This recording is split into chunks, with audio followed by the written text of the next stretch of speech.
In the middle of the night, I sneaked into William's room, and with red eyes, he told me to get out. Later, I brought my boyfriend home, and he cornered me against the wall and kissed me. Marry him? He scowled. I nodded. Rose, don't even think about it. I knew he was serious this time. When I was 13, a strange woman came to our house. She paid $300,000 to buy me from my drunkard father and told me she was my mother, now wanting to take me away to live a good life. I almost instantly agreed without thinking. I just wanted to escape that kind of life. Besides, it was my dad who didn't want me in the first place. William was her new husband's son, 10 years older than me. At our first meeting, following my mom's instructions, I politely called him brother. He gave me a scornful look and said, "Where did this filthy little brat come from?" From then on, I knew that William hated me, and he hated me a lot. But it didn't matter, I didn't like him either. William had his own house outside and rarely returned to the Addams family. We barely saw each other and passed 2 years without incidents. The turning point came in the 3rd year. My mom and William's father were in a fatal car accident on their way to the airport. Overnight, I became an orphan with no one to look after me.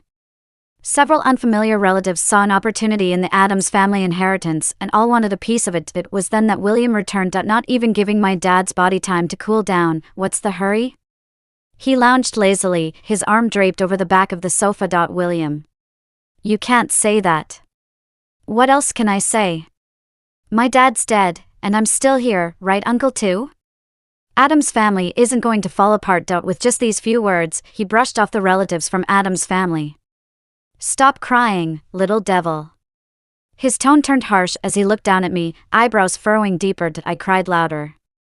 My drunkard father had been an unlucky person and passed away from a stroke due to alcoholism just 3 months after I came to the Addams family. And now, with my mother gone too, I was truly alone. William must have been annoyed by my wails and pulled out a cigarette but then stuffed it back.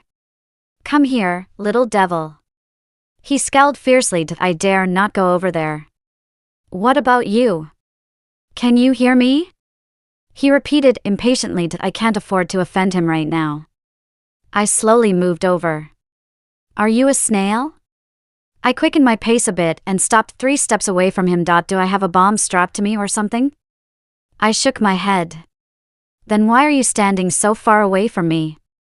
Can't you understand the word come here? I took 2 more steps, bowing my head and waiting for his next command. Suddenly, a pair of large hands landed on my head without warning. Kid, from now on, you can only hang out with me. To be honest, if I had known that hanging out with William would result in becoming a free babysitter, I might have just run away without looking back. After taking care of my mother and his father's funeral, William sold the original villa. His reason was that no one was living in it, and it was a waste to keep it empty. So, where are we going to live? There are plenty of places.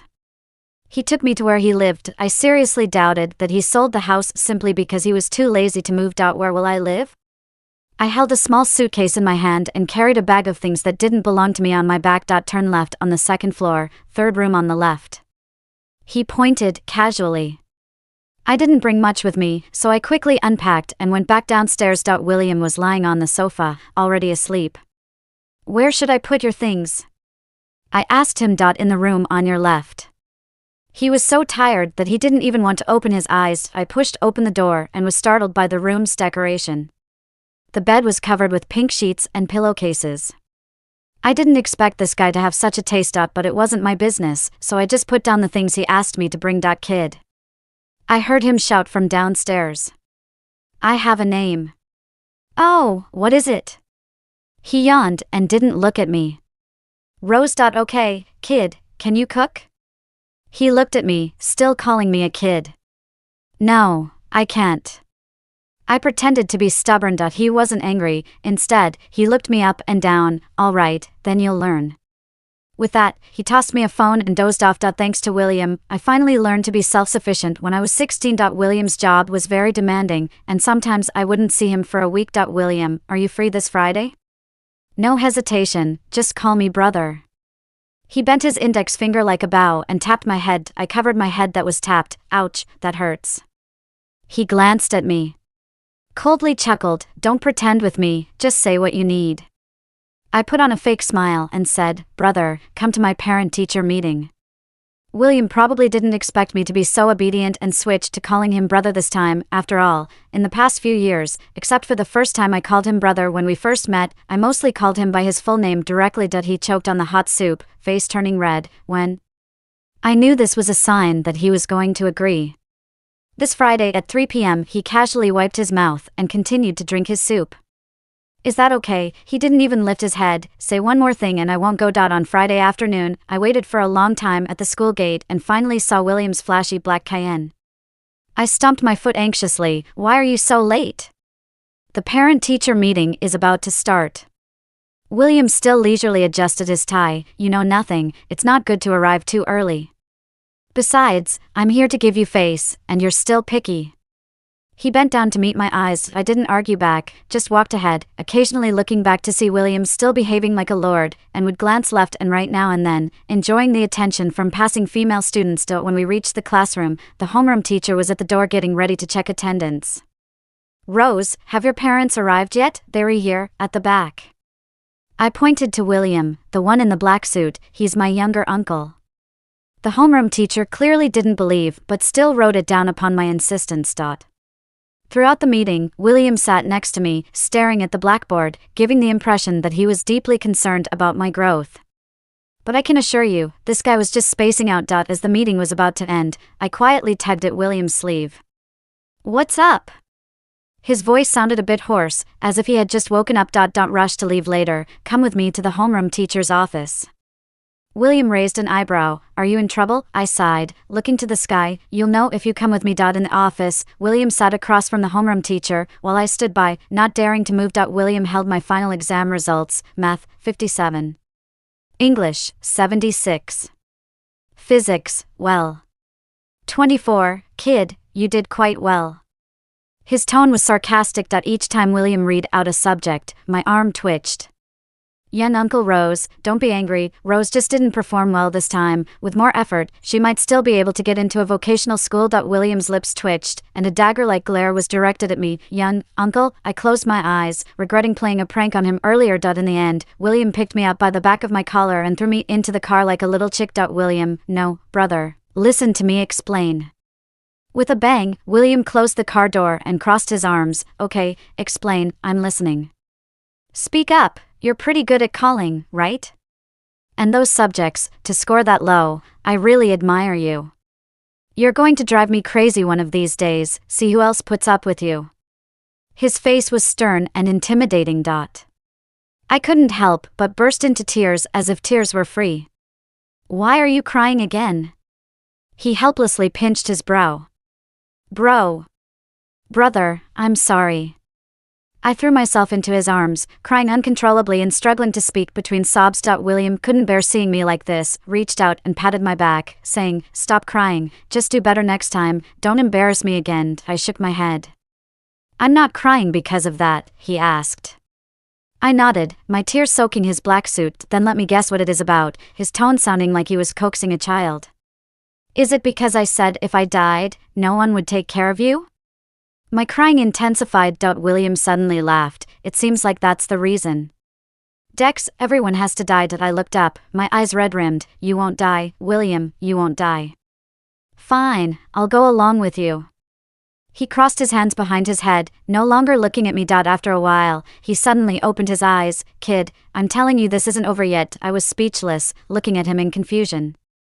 Go home and make up the missed lessons. I shook my head as if I were drummed. I knew it was futile to throw tantrums at someone like William, so I prepared to reason with him. I'm starting my senior year soon. I have to attend evening self-study sessions. I don't have time for makeup sessions. William seemed to have anticipated my response. No problem, I'll personally help you make up. Won't delay your evenings. True to his word. William not only took on the task of helping me make up lessons, but also started picking me up from school every day directly from the office.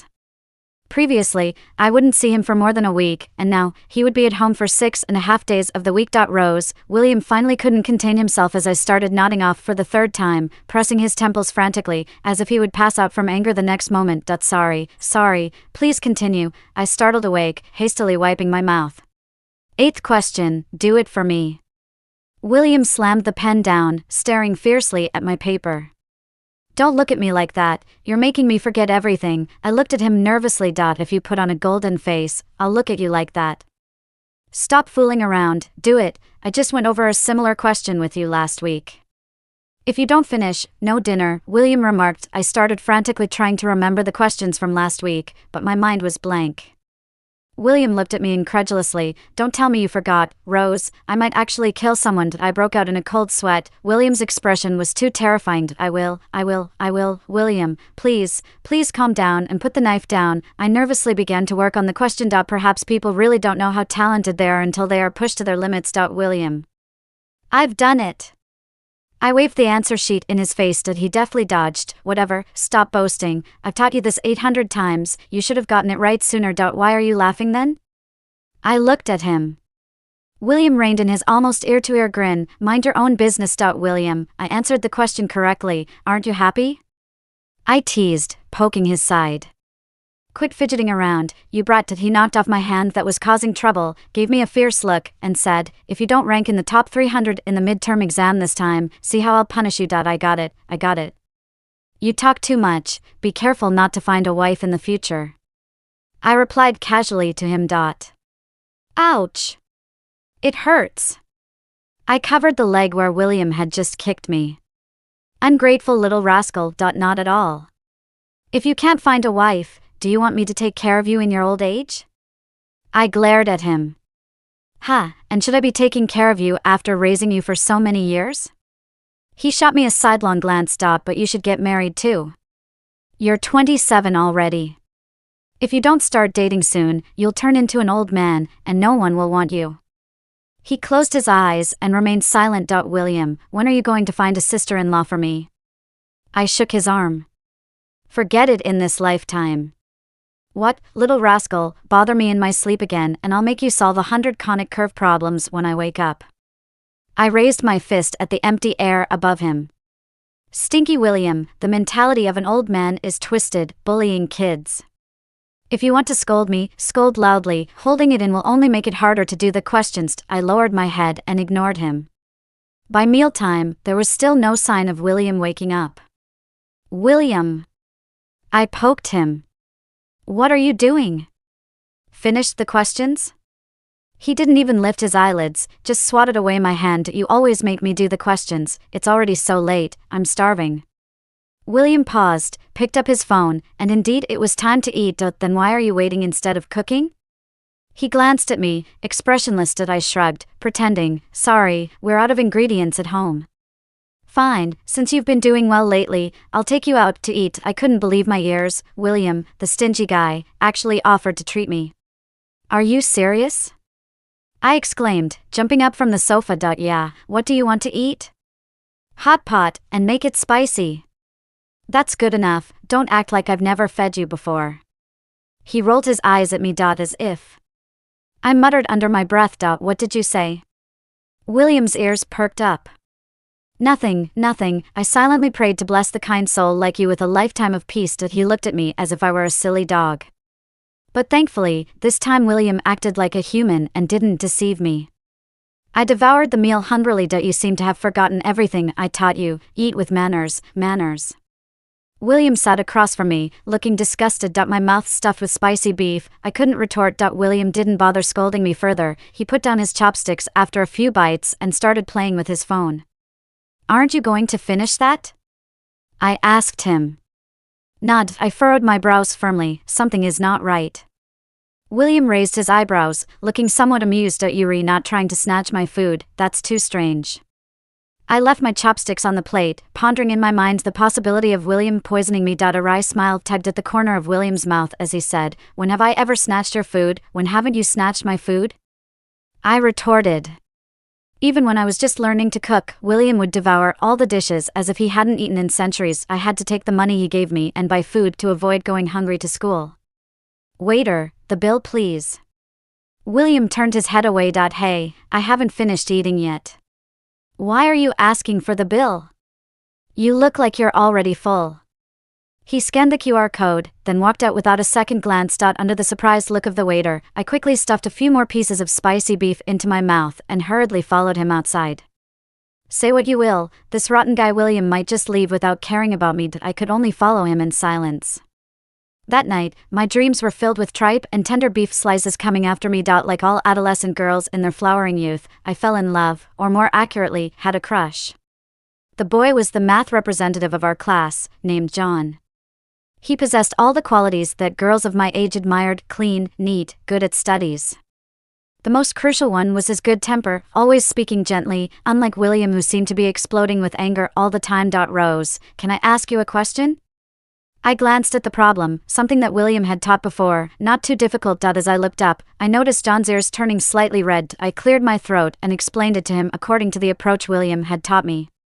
Rose, you're really amazing. I've never seen this approach before. His eyes sparkled, and when he looked at me, there was only me in his gaze. Feeling a bit embarrassed, I awkwardly scratched the back of my head. It's nothing, you're amazing too. I've noticed that your grades in all subjects have been improving rapidly lately. Do you have a secret formula? I waved my hand. It's nothing special.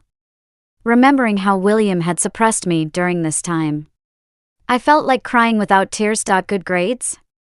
Bought with my life. Can you show me your notes? I'm weak in this section, he asked somewhat shyly. Not daring to waste a moment, I quickly handed him the notes that William had summarized for me. From then on, my relationship with John became more familiar, to the point where rumors started circulating in the class about the two of us. Rose, are you and John really together? My face turned red. Don't talk nonsense, we're just good friends. My desk mate shot me a disbelieving look. Rose, the class beauty, appeared beside me at some point, softly calling my name. Normally, she would just ignore me when she saw me, so it was the first time she had actually said my name. I tried to ignore the goosebumps on my arms and looked at her, asking, "What's up?" It wasn't a big deal, she just, could I step outside with her for a moment? Although it could have been said in one sentence, she had to add a few filler words, and her face was slightly flushed with awkwardness. People around us began to look over. I reluctantly agreed. Can you tell me now? She asked hesitantly, fiddling with her fingers. I wanted to ask you, does your younger uncle have a girlfriend? It took me 3 seconds to realize she was referring to William. I kept overturning assumptions in my mind. She blushed even more, burying her head lower. If he doesn't, can I have his contact information? My suspicions were confirmed, but I couldn't quite articulate the discomfort I felt. Rose? She looked at me, her eyes searching. For some reason, almost instinctually. I refused her. He's already with someone he likes, sorry. I have something to do, I'll go first. I spent the rest of the afternoon feeling gloomy, and John noticed, casually asking, Rose, are you feeling unwell? I shook my head. It's nothing. Why is your face so red? Are you running a fever? John said as he reached out to feel my forehead. I instinctively took a step back, and then I heard a familiar voice behind me. Brat. Turning around, I saw William standing 10 steps away from me. Come here, he commanded with a stern expression. Just as I was about to lift my foot, John grabbed my wrist. He looked warily at William and asked, Rose, do you know him? I suddenly remembered that John had been absent during the parent-teacher meeting, so he had not met William yet. William, who had inexplicably dyed his hair white recently and did not look like a good person, caught me off guard. Before I could explain, my wrist was grabbed by another large hand, emanating heat. Without waiting for me to speak, William quickly took my hand and started walking back. Once we got to the car, he crossed his arms, looking serious. I sneakily glanced at him. William had very fair skin, perhaps that was why his pupils were light in color, while his eyebrows were thick and nicely shaped, arching slightly upwards at the bridge of his nose, framing thin lips tinted with a hint of pink. Have you seen enough? The driver, who had been focused on driving, suddenly turned his head. I didn't have time to avert my gaze, and our eyes locked. My heart raced, my eyes felt hot. William's lips were moving. But I couldn't hear anything. Rose. I faintly heard him call my name before closing my eyes. Do you know what it feels like to have your heart race? Jill had once asked me. Well, I think I know now. Woke up? William's voice was hoarse, and his hair was messy. It was the first time I had seen him in such a disheveled state. In the past, I would have jumped up to laugh at his sloppiness. But now my attention only allowed me to focus on his hand resting on my forehead. Our skin touching, I could clearly feel his palm's ridges. The corners of my eyes burned as my cheeks turned red uncontrollably. Afraid that William would notice my peculiarity with further contact, I quickly withdrew. His hand remained in the same position, suspended in the air, then slowly lowered. Hungry? He asked me. A little. I tried to make my voice sound as normal as possible. It wasn't until he walked out that I could breathe. At this moment, I had to admit a fact that loomed before me. I seemed to have developed feelings for William. Not long after, William came in carrying a bowl of white porridge. Open your mouth. He scooped up a spoonful of porridge and was about to bring it to my mouth. No, it's okay, I can do it myself. He didn't speak, just stared straight at me, with no intention of backing down, and I stopped insisting, letting him feed me. What's with the low blood sugar, haven't you eaten? I grunted. I couldn't admit I had fainted because I was infatuated with him. I ate the porridge slowly, and William blew on every spoonful, as if trying to delay deliberately, like coaxing a child. What's the deal with that kid? He finally asked the question. I wanted to deny it, but then imagined what his reaction would be if he knew I had a crush on him. Do you like him? He flipped the spoon and glanced at me. I neither admitted nor denied. Speak. He put the bowl on the bedside table, his expression serious. Don't like him anymore. Knowing William's temper, if I didn't speak up, he might tear me apart later. When the words came out, his expression didn't soften. Don't like him anymore? He leaned back on the chair, arms crossed, with a posture that seemed to interrogate a criminal. I cautiously observed William's expression.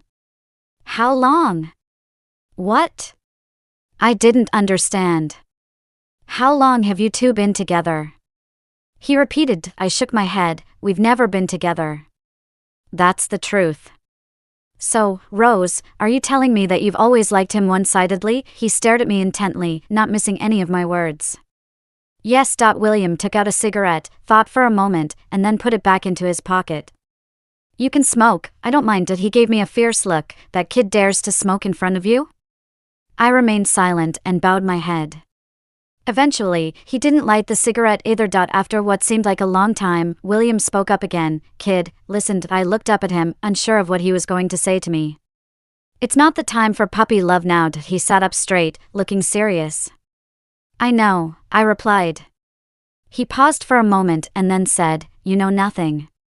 Don't complain about my nagging. Even I find it annoying to listen to, but it's my duty. I had never seen William like this before. In my eyes, he never cared about anything. Such a carefree person. Even when our father passed away, he had an indifferent expression. But now, he was telling me so seriously that I was his duty. What duty? He turned his face away from me. To make sure you get into college. Then what? I can't control anything else, he said with a harsh tone. What a way to not be able to control. You definitely can't control. I retorted. William's face visibly darkened. In the following days, the relationship between William and I took a sharp turn downward. Although he still tutored me as usual, we both knew that something had changed between us. Everything ready? During breakfast, William looked down at the newspaper. If it wasn't just the two of us in the living room, I wouldn't have thought he was asking me. I replied. He put down the newspaper and glanced at my bulging school bag beside me. Admission ticket, ID card, 2B pencil, all ready? I replied curtly, cutting off his nagging. Rose, he no longer called me kid, but my name, Rose. William seemed a bit helpless. Today is your college entrance exam, not mine. There's no need for you to stay mad at me. I'm not. I focused my gaze on the tableware in front of me, giving him no attention. William dropped me off at the examination center and patted my shoulder like a father. Stay calm and do well in the exam. Afterward, we'll celebrate your birthday at home. He smiled, as if we didn't just have a disagreement moments ago. All right. I promise him. This is the first time we've had a calm conversation in nearly a year. Most of the test questions I've seen before. So it wasn't too difficult. Perhaps it's because of what William said yesterday morning that I even managed to come up with some ideas for the derivative, which I normally wouldn't be able to do. Rose, are you waiting for your little uncle? After the last exam, John somehow stood beside me without me noticing. I casually replied. I didn't explain to John about my relationship with William. Suddenly, my phone screen lit up. Monster, something came up at work, I can't come pick you up, take a cab home. Also attached was $1,000. That familiar William style. I rolled my eyes, turned to John and said goodbye. Sorry John, something came up at home, I have to leave. Rose. He called out to me, causing people around us to start looking our way. What's up? I turned back. Do you like him? I knew exactly who he was referring to. I nodded slightly. Seeing my expression, John sighed bitterly. I understand, I wish you happiness. I smiled back at him. You too. Back home, it was pitch black inside, William hadn't returned yet. I cursed William in my heart. It was clearly him who was supposed to celebrate my birthday with me, yet he hadn't shown up. The next moment, as I pushed open the door, a huge pink panther appeared in front of me. Ah! The pink panther suddenly exclaimed, the voice frustratingly familiar. Darn it. William, what's gotten into you? You scared me. I covered my heart and glared at him through the thick plush costume. Rose. Who taught you to curse at people like that? I was speechless. Of all things, that's where his attention was. Come out first. I said half mockingly, half threateningly. Oh damn, if I could get out earlier, I would have. How do I get out now? I tiptoed and removed the headgear from his head. William's face suddenly revealed itself to me. Sweat was dripping from his forehead, his once stylish hair now limp against his forehead, like an inexperienced child. Brat, if you laugh at me again, I'll throw you out. He said with a stern face, realizing how funny he must look. I didn't laugh, which I saw me laughing. William stopped arguing with me, produced a cake from nowhere, 3 candles on top, and below the candles, written in a crooked blueberry jam, were 5 words, wishing my little brat. Hey, William, don't tell me you made this cake. I pointed at the thing that could barely pass for a cake. His expression was a bit awkward, but he didn't try to hide it. What's wrong with the cake I made? I suspect you poisoned it. He pretended to take the cake away. Hey, why take it away? I stopped him. I made it for the dog. I was wrong, I was really wrong, bro, but what does the ellipsis mean? I tried to divert his attention. William was not embarrassed at all and straightforwardly admitted, not enough space. I frowned, this guy really has no manners. With one word of his, it could take up 2 acres of land. What kind of cake does he need to write that? What was it originally supposed to say? I asked him patiently. Happy birthday, what else could it be? Well, I shouldn't have expected to hear anything heartwarming from William's foul mouth. All right, blow the candles. Where's my happy birthday song? I squinted at him. Why sing that thing? He pouted, reluctant. Under my stern gaze, he finally relented. Fine, I'll sing, all right, happy birthday to you, happy birthday to you, happy birthday to my chingy, happy birthday to you. How's that, can you make a wish now? He asked, winking at me as if seeking praise. Half a minute later, he asked me, what wish did you make? I won't tell you, it won't come true once spoken. Pretty superstitious, huh? He glanced at me. Then he grabbed his clothes and headed for the shower, muttering as he walked, damn, I'm never wearing these stupid clothes again. I watched his thinning figure and thought of the wish I made for my 18th birthday, may all be well. After the college entrance exam results were out, I enrolled in a local university. William even asked me about it. Why not travel while in university? I half-jokingly said what was on my mind. Didn't you ask me to take care of you till the end?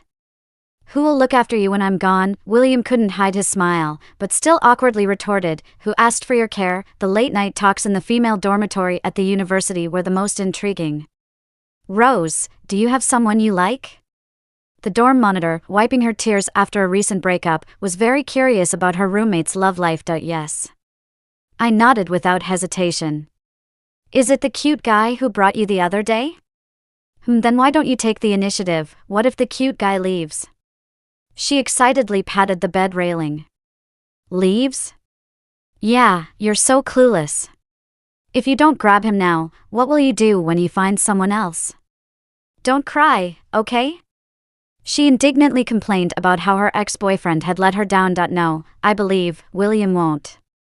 I hadn't imagined that the words of the dorm monitor at the time would come true. After graduating from university, William came to pick me up but didn't take me home. Where are we going?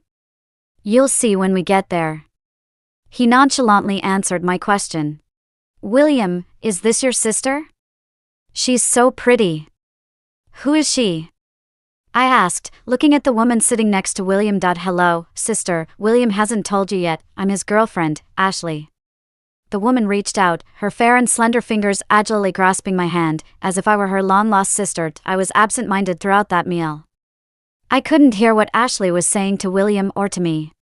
But her lips always carried a gentle and tender smile. After Ashley left, William and I returned home. Are you serious about her? I stood at the door, stopping in my tracks. As you can see, in the middle of the night, I sneaked into William's room.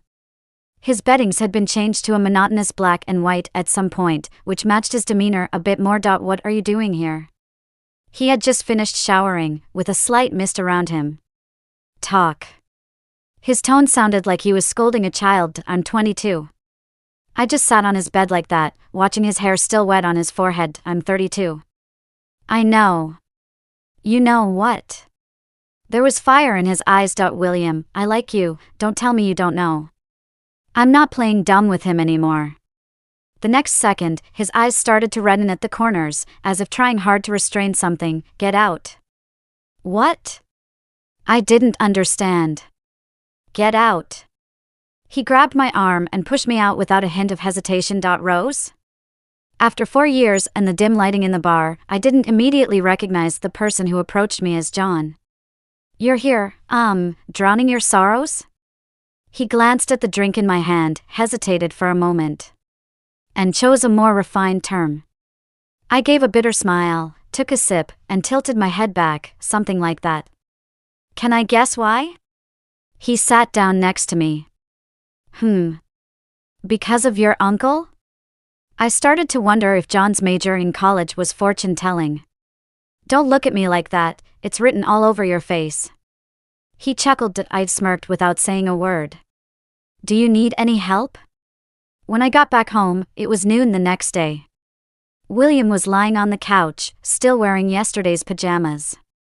Hearing the door open, he quickly turned his head. Rose. The next moment, seeing John's face, his expression turned as cold as ice. What is he doing here? William looked at me. Hello, I'm Rose's boyfriend, you can call me John. William glanced at the hand John extended, gave a disdainful laugh, and didn't shake it. John wasn't offended, he just smiled and retracted his hand. When did this relationship start? He was still just looking at me.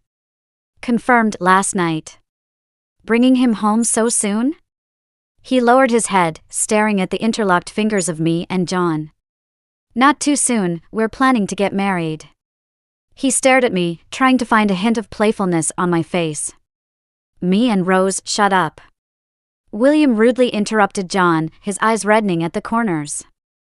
It was then that I noticed the bruising under his eyes, as if he hadn't slept all night. Get out. William issued the eviction order. John, let's leave together. William grabbed my wrist. Forget it, Rose, I'll go back first. You talk to your brother. After John left, William still held onto my wrist, showing no sign of letting go. Let go. I pried his hand open, stepping back to a more appropriate distance. Want to marry him? He hung his head, and I couldn't see his expression clearly. Yes. William pulled out a cigarette, lit it, and the spark condensed into a small dot. This was the first time he smoked in front of me. So, does your brother disagree? I took the opportunity to provoke him with my words. His knuckles began to tremble. Rose, don't call me brother. Then what should I call you? I deliberately provoked him, watching him on the verge of collapse. I looked at him on the verge of collapse, casually flicked away the still unburned cigarette butt, and leaned in for a kiss. The tip of my tongue that had just sipped the cigarette but still carried a hint of tobacco, ravaging freely in my mouth, wishing I could swallow it directly, curling up and nearly extinguishing it. William didn't smell of alcohol, he was sober. When we separated, his lips were somewhat swollen, and I didn't think I was doing much better at this point. What was that for? I raised an eyebrow, waiting for his reply. William's fingers were still trembling, as were his eyebrows and the corners of his eyes. Every inch of his body was trembling because of the kiss just now. Brother, do I need to remind you again? You have a girlfriend, and I have a boyfriend too. As the words came out, I suddenly realized that my tone was damn similar to William's. Rose, I'll say it again, don't call me brother, otherwise, what? Otherwise, his hand caressed my neck, and I didn't know what would happen next.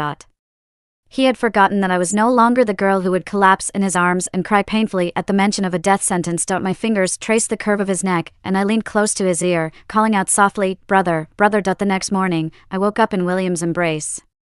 As I opened my eyes, he was gazing at me intently. What are you looking at? I asked. I wanted to see if you'd show any signs of regret. I stretched lazily and leaned back into his arms. Well, you'll be disappointed then, I quipped. He chuckled, but remained silent. Besides, maybe it's you who should be regretting, he teased. Remember Ashley, the sweet girl you tricked? Oh, you remember her name. Looks like someone's feeling a bit jealous. His expression was intriguing. It finally dawned on me that I might have fallen for his tricks again, and Ashley was probably just another actress he had brought in to provoke me. Angry? He asked. No, I replied. William hugged me tightly. I told you, I'm not looking for a girlfriend. Well, what am I then? I inquired. He ran his hand over my lips that he had nibbled on numerous times the night before, his expression sincere. You are my lover, and another night of revelry ensued. Do you also know that John was just another actor I hired? I questioned. He raised an eyebrow and chuckled disdainfully, mocking my previous poor acting skills. Ignoring him, I turned away and continued, seriously, what if I decide to marry John? After all, my anger and departure that night were not feigned. I know, he said, his smile fading. He leaned in and kissed the corner of my lips. That's why I'm grateful. Grateful for what? Grateful that it was him you walked in holding hands with. Would you believe in someone else then? I questioned. He did not deny it. And if the person I bring isn't John, what then? I persisted. Like a child asking for candy, I was relentless in seeking an answer. Playing with the ends of my hair, William's eyes turned cold as he responded, there won't be an if. But what if the person I bring isn't John? I pressed on. In that case, as you put on your sacred wedding gown, I will take your hand and place it in the hand of that person. I will wear the carefully crafted mask of deceit that I have prepared, even though every fiber of my being is screaming to take you away. I will stand in the hall, in a place where even the priest and God can see, and say, I do to you. William's side story. William has no sentimental attachment to the Addams family, nor does he have any expectations that his mother's early death did not affect him much, as he had long known that his mother had another man outside. So when his father remarried less than 5 months after his mother's death, he was not surprised at all. Marriage was always absurd and ridiculous to him. He had only one request, to move out, to leave the Addams family, to get away from this filthy place. He was 18 that year. He didn't know how many years had passed when his father, who had never called him before, contacted him and told him that his stepmother was bringing a daughter and asked him to come back and take a look.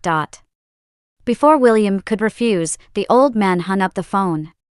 Though angry, William drove to the Addams family that day. The girl was dirty, her whole body filled with a smell that didn't belong in that environment, her 2 braids tied unevenly, probably due to malnutrition, and her hair was yellowish in color. Brother, she called shyly, forced by her mother.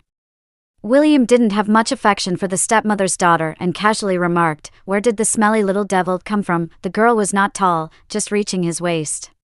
William could clearly see the displeasure in her eyes because of his comment. He ignored her and treated her as a passing guest in his life, not worth getting involved with. At that time, William did not know that his life with Rose was never meant to be straightforward from the beginning. 3 years later, the old man and that woman died in a car accident. William had to return to the Addams family to deal with the mess left behind. After sorting out the bunch of idlers at the Addams family, he suddenly discovered that the old man had left him with an even bigger problem. The girl brought by the stepmother had tears in her beautiful eyes. William vowed that he comforted Rose solely because she cried so unattractively at the time that it was embarrassing to see, making Addams' family look bad. But he forgot that Rose was not a member of the Addams family. Later, everything seemed to fall into place naturally as he brought Rose home. It wasn't as troublesome as he had imagined. Rose was much more sensible than she appeared. And her arrival even made William experience the feeling of having a home for the first time. Of course, this was disregarding her abysmal grades. Counseling high school kids wasn't too difficult for William, considering he was a distinguished graduate of a prestigious university himself. But unfortunately, Rose wasn't just an ordinary high school kid. As William repeatedly saw Rose making the same mistakes on similar types of problems, he started to suspect whether Rose was sent by fate to punish him. One day, Rose teased him, saying that he would have a hard time finding a wife if he continued to be so harsh. William had heard comments about marriage before, but this time it felt different coming from Rose. He seriously pondered this in his mind and then told her he wouldn't have a girlfriend. Later, feigning drowsiness, he secretly glanced at Rose, who was still working on her problems. The warm light illuminated her face. It would be fine to continue like this. William was startled by his own thoughts. It was the first time he realized that his feelings for Rose might not be so pure. After that, he secretly concealed his unworthy thoughts. He determined that he wouldn't and couldn't get further involved with Rose in this lifetime. She deserved a normal love affair. However, what William didn't expect was that he overestimated his own patience. When he saw Rose standing with a boy of her age whom he didn't know, for the first time in 27 years, his calm heart stirred turbulence. Later, he learned from Rose that the boy's name was John, someone she had liked. How enviable that word was, someone Rose had liked. William had to admit, he was insanely jealous. For 4 years in college, he hadn't told her that he had bought a house near her school. He had been watching her for 4 years in secret. At that time, William thought, if in these 4 years Rose had a boyfriend, he would honestly step back to his original place and not take one step further. Perhaps the heavens heard his plea, as Rose had been single for 4 years. So, he launched his assault. Whether it was by coercion or deception, he finally heard the phrase he had longed for from her, "William, I like you. Don't tell me you don't know." "How could I not know? I have always known."